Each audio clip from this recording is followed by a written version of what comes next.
တယ်ဆိုရကျွန်တော်ခေခေနဲ့ဆရာနဲ့တူကြိုးပြခဲ့ကြလားဆရာဖုန်းလေးလိုက်လို့ရတော့မှဆရာဖုန်းကနည်းနည်းကြောတော့ဆရာစုပ်နေတာပေါ့ဟောမဒီမှာကြည့်လိုက်ကာဘာတော့မလဲကာဘာစုပ်ပြီးမဲ့ခြေရကောင်းသလားဆိုတော့မကောင်းပါဘူးဒီမှာနေပါလိမ့်မတဲ့အဲ့တော့ကျွန်တော် surprise နေကျွန်တော်ရဲ့ကြံကြောလာပေါ့ကျူပြီးတော့ဆရာကိုကြောပါလေ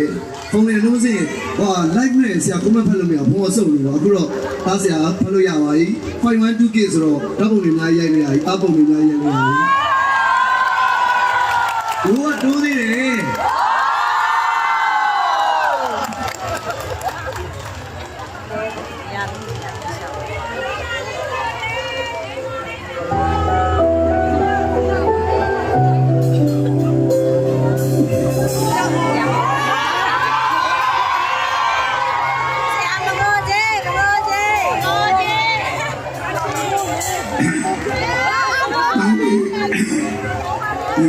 အာကိုရတဲ့မြန်မာပြည်ရဲ့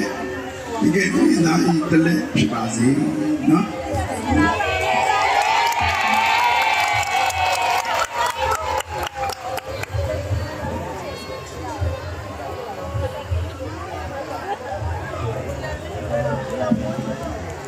ခဏလေးနော်ကျွန်တော်ဖတ်ပြန်စီဦးမယ်โอเคဒါကြောင့်ကျွန်တော်တို့မျိုးစုကချင်းလဲဖို့နောက်ထပ်ဆုံးမယ်မြင်းနီလန်းလို့မြင်ရပါတယ်အားလုံး